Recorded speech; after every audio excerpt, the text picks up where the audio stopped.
Ya, kalau kita lihat datanya itu di angkatan kerja itu setahun terakhir bertambah hampir 3,6 juta.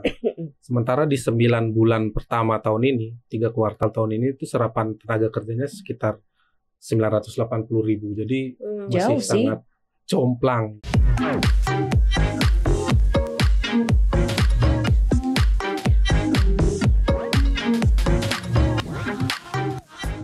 Hai Sobat Cuan, selamat datang di podcast Cuap Cuan. Selamat datang di Koneksi Konten Ekonomi. Seksi. Hari ini ada Maria Katarina, ada Beli Putu juga di sini, tim riset CNBC Indonesia, dan ada Ibu Inta, CNBC Indonesia produser ya. Kita akan ngobrolin yang seru-seru soal duit nih buat Sobat Cuan. Ini bahasan paling sensitif buat para pekerja ya. Iya, buat sebenarnya. kita dong. Menuju akhir tahun. Menuju akhir tahun dengan tekanan inflasi, kemudian kebutuhan yang cukup tinggi, harga-harga naik, ya kan? Makanya semua kemarin juga sempat disuarakan permintaan untuk kenaikan gaji. Betul. Di tahun 2023 sempat ada sounding juga, dihitung-hitung buruh minta kenaikan gaji 13%. Nggak tahu deh, ini kayak belum ketok palu juga ya sebenarnya berapa persen. Nah ternyata Badan Pusat Statistik itu kemarin melaporkan bahwa rata-rata upah buruh atau karyawan di Indonesia di Agustus ini mencapai 3,07 juta per bulan. Artinya adalah berdasarkan tahun Agustus 2022 ya. Artinya di sejumlah daerah ini mengalami kenaikan. Jadi ada kenaikan di beberapa daerah, dan ternyata di Jakarta ini, kita belum bicara mengenai profesinya ya, di Jakarta ini upah buruhnya tumbuh 30,46% dibandingkan di Agustus 2021. Berarti secara tahunan ya? Secara tahunan. Jadi sekarang tuh Jakarta yang dulu sempat berapa? 46 ya, 4,6. Sekarang tuh udah di 5,2. 5.255.824 itu Jakarta ya. Tapi beberapa daerah-daerah lain juga tumbuh, tapi kan memang besaran nominalnya Jakarta memang udah paling gede gitu.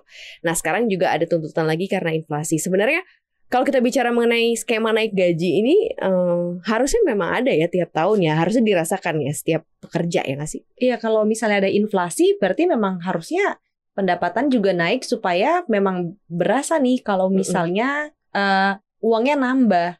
Kalau misalnya di bawah inflasi atau sama dengan inflasi ya kelihatannya sebenarnya uang itu nggak nambah-nambah gitu kan ya Beli Putu. Iya, karena kan kalau inflasi itu artinya harga-harga barang naik. Ketika harga barang naik, misalnya yang 10.000 menjadi 11.000, kita biasanya beli dengan harga 10.000, duit jadi kurang kayak gitu kan. Benar. Nah, itulah sebabnya kenapa standarnya, atau bukan standarnya sih, harusnya itu kenaikan gaji itu lebih tinggi dari inflasi. Kayak gitu. Kemarin mungkin sempat ada tuntutan kalau gaji naik 13%, itu saya rasa itu formula lama ya. Formula lama itu hitungannya adalah inflasi ditambah pertumbuhan ekonomi. Dengan asumsi inflasi tahun 7%. ini 7%, kemudian pertumbuhan ekonomi bisa 5%. Jadi 13% tuntutannya 13%. Sementara hitungan yang baru itu tidak segampang itu kayak gitu. Ada formula. Gimana yang paling baru tuh? Waduh, itu agak rumit sih sebenarnya. Itu formulanya agak rumit, ada banyak komponen yang dimasukkan itu, jadi perlu orang ahli ya yang menghitung kayak gitu. Jadi saya rasa angkanya akan jauh keluar lebih besar dengan jumlah inflasi plus pertumbuhan ekonomi. Oh enggak. Pasti lebih rendah dari 13%. Karena memperhatikan aspek lain mungkin, aspek dari kebutuhan atau keuntungan perusahaan dan lain-lain gitu kali ya. Iya benar. Dan kalau kita lihat seperti data tadi di Jakarta sendiri kenaikannya malah 30% ya dalam 1 tahun terakhir. Jadi standar kenaikan itu yang sebenarnya yang diumumkan oleh pemerintah, tetapi kebijakan masing-masing itu balik lagi ada di daerah dan perusahaan masing-masing kayak gitu. Nah, ketika mungkin perusahaan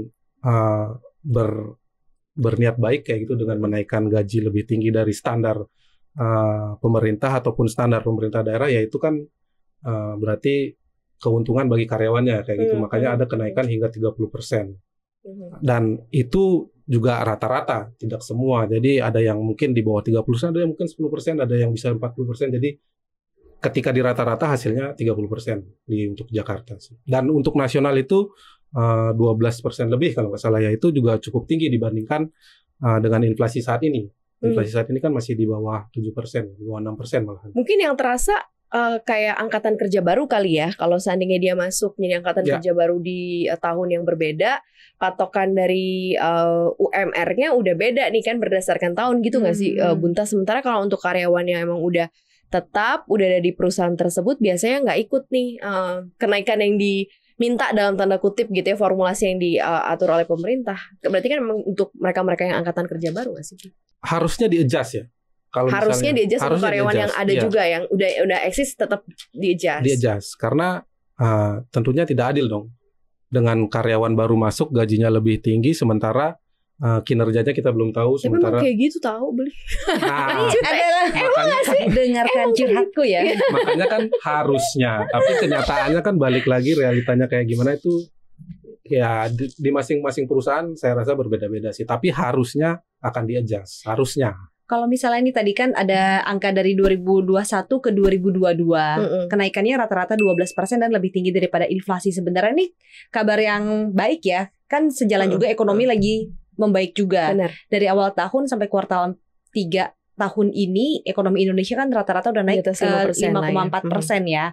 Terus kemungkinan kira-kira pertumbuhannya rata-rata sampai akhir tahun bahkan sampai 2023 kalau katanya Pak Menko Airlangga, Indonesia itu bisa di pertumbuhan ekonominya 5,2%. Jadi sebenarnya lagi masa-masa gemilangnya ekonomi Indonesia ya. Kita bisa berharap kalau dibandingkan juga negara lain ya. Dibandingkan negara lain. Kita bisa berharap nanti kalau misalnya kenaikan upah yang cukup signifikan ini bisa bertahan juga sampai tahun depan ya. Jadi walaupun katanya nanti ada resesi, tapi katanya Indonesia kan cukup kebal ya. Ya, saya rasa memang itu. Karena pertumbuhan ekonomi Indonesia itu kan ditopang oleh konsumsi rumah tangga. Itu kontribusinya sebesar 50%. Dan itu yang menjadi penopang utama di kuartal ketiga ketika ekonomi Indonesia tumbuh 5,72. Bisa dilihat dari tingginya kenaikan upah yang disebutkan oleh BPS di seluruh Indonesia itu kan 12, sekian lah rata-ratanya. Sementara inflasi masih di bawah 6. Jadi daya beli masyarakat itu sebenarnya masih cukup kuat. Itu yang menopang pertumbuhan ekonomi kita. Nah, masalahnya ke depannya apakah pemerintah atau BI ya bisa terus mengendalikan inflasi, ya itu yang penting. Kalau misalnya inflasi sukses diturunkan, daya beli masyarakat masih cukup bagus, perekonomian Indonesia tahun depan saya rasa masih akan cukup tinggi sih. Oke, berarti karena nggak akan pernah mengganggu kondisi dari daya beli gitu ya. Kalau inflasinya memang bisa diturunkan atau minimal dijaga lah ya dijaga. Gitu ya oleh pemerintah. Nah, cuman di sisi lain ternyata ketika kita ngobrol soal kenaikan gaji dan upah yang naik, kalau ngelihat dari yang naik cukup tinggi itu di ibu kota lagi gitu ya. Sebenarnya harusnya ada PR lanjutan dari pemerintah yang cukup berat untuk memeratakan pendapatan karyawan, buruh gitu ya di masing-masing daerah gitu. Karena memang kenaikan yang cukup signifikan di Jakarta ini mungkin akan lebih banyak menarik orang-orang calon pencari kerja baru atau mereka yang sudah bekerja di daerahnya untuk pindah, untuk jadi mereka tuh kayak jalan ninjanya yang mau dapat kerjaan lebih bagus, gaji lebih gede, pindah Jakarta gitu. Ya nggak sih? Harusnya ada pemerataan yang bisa dilakukan. Ya, gitu. Sebenarnya ini kan masalah klasik ya. Masalah dari dulu kenapa banyak orang-orang itu pindah ke ibu kota ya karena emang peluangnya lebih besar di sini. Lapangan kerja lebih banyak, jenisnya beragam kayak gitu. Sementara kalau kita ke daerah mungkin tidak sebanyak, bahkan jauh mungkin. Bahkan mungkin saya kalau dari Bali itu sangat-sangat terbatas ya menurut saya pekerjaan. Beli juga nih dari Bali nih kita. Ini termasuk ini ya. Termasuk mencari peruntungan. Dan memang faktornya ya emang benar karena di sini gajinya lebih tinggi. Tapi Jakarta juga butuh beli. Kalau enggak susah. Enggak jalan nih tim riset. Sorry, CNBC butuh beli putu, mohon maaf. Betul. Jakarta needs beli putu. Ya mungkin saya contohnya ya benar ya. Saya contohnya itu karena ketika di Bali, ketika saya mungkin melihat pekerjaan di Bali, jadi jenisnya itu terbatas gitu. Apa lowongan pekerjaannya itu terbatas, paling ada di pariwisata paling banyak ya dominannya dan paling menjanjikan. Itu pun masih fluktuatif ya. Nggak stabil gitu. Kadang-kadang ketika kena pandemi kayak kemarin pariwisata paling hancur. Kemudian ada pegawai negeri, perbankan, udah segitu aja. Nggak ada kesempatan mungkin di swasta media seperti ini mungkin ada tapi tidak sebesar di Jakarta kayak gitu. Nah, itulah yang menyebabkan banyak orang-orang datang ke Jakarta. Jadi PR pemerintah adalah sebenarnya bagaimana memeratakan pembangunan itu. Misalnya di daerah lebih banyak, ya mungkin dengan pembangunan IKN diharapkan ya bisa ada lebih banyak lapangan pekerjaan di Kalimantan kayak gitu. Orang-orang Kalimantan tidak lagi harus ke Jakarta, ya ke Jawa atau ke Jakarta gitu ya. Kemudian sudah ada konektivitas dengan pembangunan jalan tol, kemudian kereta cepat yang menghubungkan Jakarta Bandung, itu tujuannya untuk memeratakan pembangunan sebenarnya. Ketika sudah bisa bergeser, unit bisnis itu perlahan bergeser ke daerah, saya rasa mungkin kedepannya gaji atau upah di daerah itu bisa mengejar lah di Jakarta. Tapi PR lainnya juga ada nih, dari ekonom senior Peter Abdullah, dia bilang kalau tadi kan ada masalah daerah ya, tapi ini juga ada masalah lapangan usaha. Jadi ternyata dengan ekonomi Indonesia yang naik, itu kan tidak semuanya menikmati keuntungannya, karena ada aja lapangan-lapangan usaha yang ternyata dia justru lagi buntung di masa-masa ekonomi lagi bagus ini. Kan kalau misalnya ekonomi yang bagus, misalnya nih transportasi ya terutama, kan dibandingin masa pandemi, waktu sekarang pandemi udah mulai mereda, ini kan mobilitas udah mulai tinggi. Sektor transportasi itu memang naik nih kinerjanya. Kalau kata BPS kemarin, per kuartal 3 2022, angkutan udara tuh sampai 144% secara tahunan. Dia dari sebelumnya 57,67% kinerjanya. Terus ada kayak industri logam dasar, akomodasi, industri mesin, sama tambang, batu bara terutama itu yang naik dan yang ngerasain ekonomi lagi bagus-bagus ya. Tapi ada juga nih jasa yang lagi buntung. Kalau dibandingin dengan tahun 2021, misalnya jasa kesehatan, itu sudah pasti ya. Karena kan jadi endemi ya, nggak lagi pandemi. Karena tingkat hunian rumah sakit udah menurun. Juga sudah berkurang. Industri kimia dan farmasi dan obatnya agak nyambung juga ya sebenarnya. Terus ada industri kayu, industri tekstil nih juga terutama. Oh ya, ini banyak yang di layoff juga nih kemarin ya kalau karyawan. Di tekstil ini justru lagi banyak PHK karyawan karena lagi rendahnya permintaan dari global. Jadi mereka ekspornya tertahan, pada akhirnya industri yang padat karya yang kayak gini harus efisiensi dengan tadi ya layoff kayak gitu. Terus ada juga nih kalau misalnya yang di sektor digital ya, startup itu kelihatannya juga agak challenging. Betul. Mereka efisiensi karena sekarang itu kalau misalnya investor kayak pemodal Ventura juga lagi ngurangin modalnya. Pada akhirnya mereka harus mikir-mikir lagi kalau mau bakar uang ya. Efisiensinya juga akhirnya kemarin sempat ada kan startup di Indonesia yang harus ngurangin karyawannya. Kayak gitu. Jadi ini PR-nya buat apa nih? PR-nya buat ke pemerintah atau PR ke karyawan juga? Anda lebih baik maksa naik gaji atau gajinya segitu tapi tetap bekerja? Kita maksud mungkin jangan terlalu ini disilaukan oleh kemarin peningkatan gajinya tinggi, kemudian ekonomi Indonesia lagi melesat, tapi ternyata masih banyak sektor-sektor yang butuh perhatian dari pemerintah. Dan kalau misalnya ternyata layoff itu masih terjadi, karena ternyata juga ini ya walaupun penyerapan tenaga kerja tinggi juga kan dari data kuartal 3 2022-nya BPS, cuma ternyata penyerapannya tidak bisa menampung semua tenaga kerja yang ada di Indonesia. Pada akhirnya angka pengangguran masih ada. Jumlah lapangan kerja yang tersedia tidak sebanyak lulusan angkatan kerja baru, ya nggak sih? Ya kalau kita lihat datanya itu di angkatan kerja itu setahun terakhir bertambah hampir 3,6 juta. Sementara di 9 bulan pertama tahun ini, 3 kuartal tahun ini itu serapan tenaga kerjanya sekitar 980.000. Jadi masih sangat jomplang ya, sekitar hampir 4 kali lipat mungkin ya, 3-4 kali lipat. Itu yang menyebabkan agak gimana ya? Nggak susah lah tenaga kerja kita. Mungkin susah mencari kerja iya.